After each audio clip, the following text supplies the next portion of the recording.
السلام عليكم ورحمة الله وبركاته. يا رب جميعا تكونوا بخير. النهاردة بقى هنشوف ازاي هنعمل البوكس بتاع كي اف سي في البيت، اللي هو رز الريزو وعليه قطع الفراخ المقرمشة، وكمان هنحضر صوص الريزو وان شاء الله هيعجبك وهيعجب اطفالك ومش هتجيبيه من بره تاني.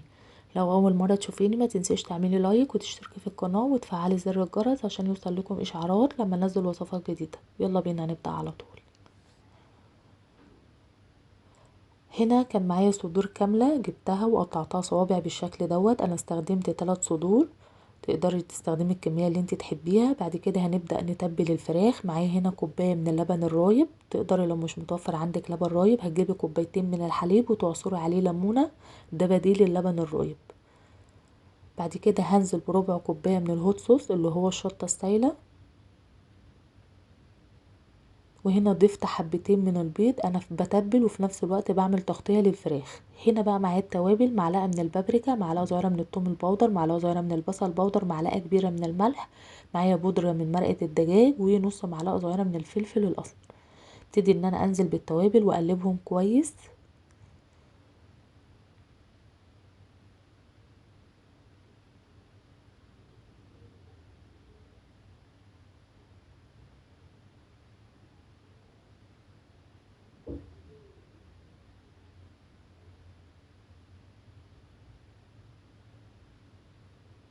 هنا بعد ما قلبتهم كويس جدا هننزل بعد كده بقطع الفراخ عشان نتبلها،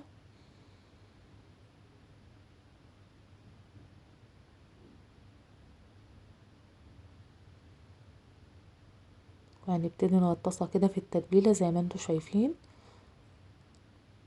هتقدري تسيبي الفراخ في التتبيله معاكي من ساعه ليله كامله ل 12 ساعه زي ما تحبي. بعد كده هنغطيها بالاسترتش وهندخلها في التلاجة. دي كده تتبيله الفراخ. دلوقتي بقى هنحضر صوص الريزو. معايا نص كوبايه من الكاتشب، نص كوبايه من صوص الباربيكيو، معلقتين كبار من العسل، ومعلقه كبيره من المستردة، ومعلقه صغيره من الخل، معلقه صغيره من الصويا صوص، ومعلقه صغيره من الملح، وربع معلقه صغيره من الفلفل الاسمر، ومعلقه صغيره من الثوم البودر. وهنا ضفت معلقه كبيره من الهوت صوص، تقدري ما تضيفوش لو مش عايزه. وابتدي ان انا اقلب كويس، وده كده معايا صوص الريزو.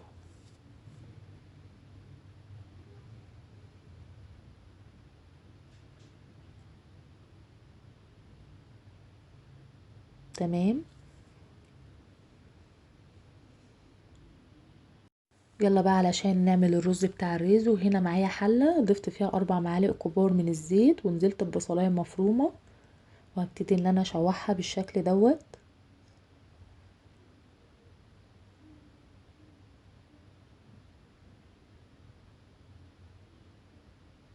هنا معايا قطع من الفراخ، هبتدي ان انا اشوحها مع البصل.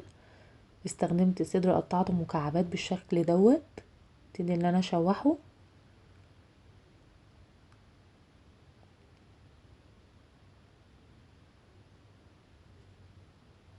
بعد كده هنزل بنص معلقه صغيره من الفلفل الاسمر. بعد كده هضيف هنا فصين من الثوم المفروم، نص معلقه صغيره من الثوم المفروم، وابتدي ان انا اشوحها مع الفراخ والبصل.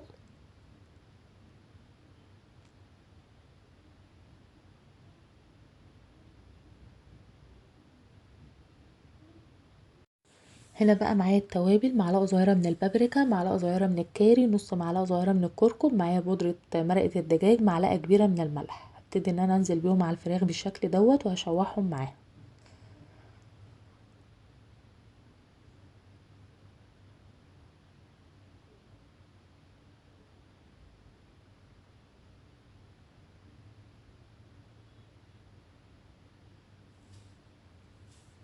هنا الصوص اللي احنا حضرناه هناخد منه نص كوبايه.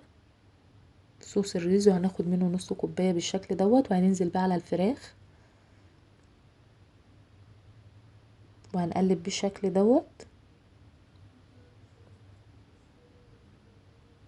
هنا بقى معايا كوبايتين ونص من الرز المصري مغسول ومش نقعاه، هنبتدي نشوحه كويس بالشكل دوت.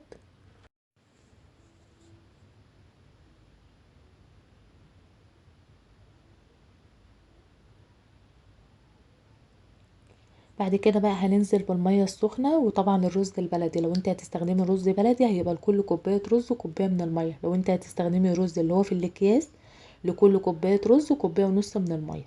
تمام. بعد كده هنبتدي نغطي، واول ما هيبتدي يتشرب معايا بالشكل دوت زي ما انتوا شايفين ههدي عليه النار وهسيبه لمدة 20 دقيقة على نار هادية. دلوقتي بقى هنحضر خليط التغطية للفراخ المقرمشة. معايا كوبايتين من الدقيق، نص كوباية من النشا، معلقة كبيرة من الملح، معلقة صغيرة من الثوم البودر، معلقة صغيرة من البصل البودر، معلقة صغيرة من البيكنج باودر، ومعلقة صغيرة من البابريكا، ورشة من الفلفل الأسمر، وهبتدي أقلبهم كويس.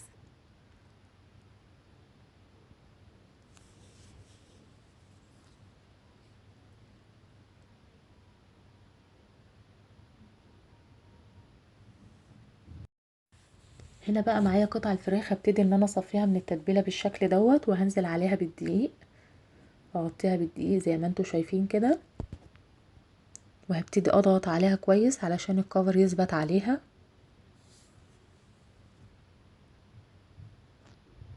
بعد كده هبتدي احركها يمين دوت. يبقى هما 3 خطوات، نرش الدقيق على الفراخ وبعد كده نضغط وبعد كده نحرك زي ما انتوا شايفين كده. نعمل واحدة كمان، ابتدينا نرش عليها الدقيق زي ما انتوا شايفين. بعد كده هنبتدي نضغط عليها كويس عشان الكفر يثبت، وبعد كده هنبتدي نحركها يمين وشمال.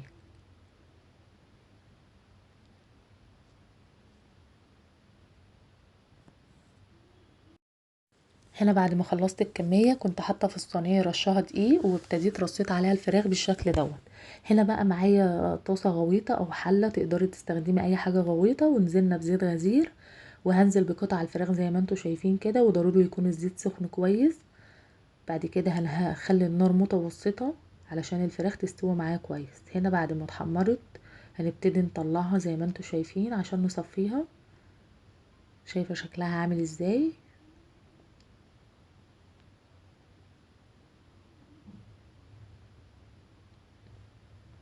هننزل بباقي الكمية.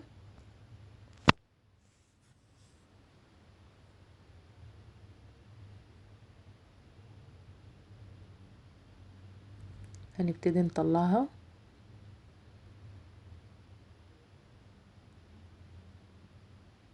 هنا كده خلصنا الفراخ معانا، بقت جاهزة معايا. شايفة شكلها عامل ازاي؟ وعايزة اقولك طعمها احلى بكتير من كنتاكي.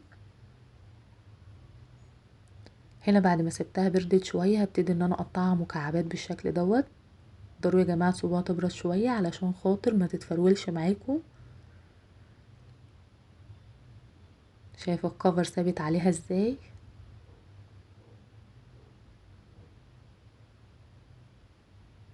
يلا بقى علشان نغرف مع بعض.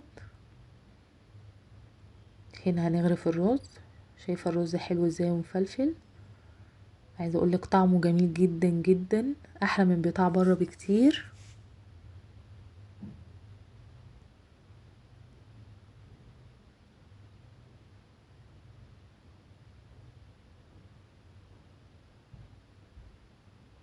بعد كده هننزل بقطع الفراخ.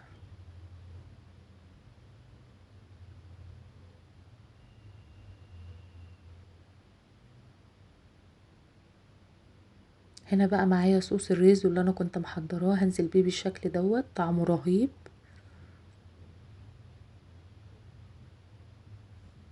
ودي كانت وصفتي النهاردة، اتمنى تكون عجبتك. لو عجبك الفيديو ما تنسيش تعملي لايك وتشتركي في القناة. اشوفكم على خير، والسلام عليكم ورحمة الله وبركاته.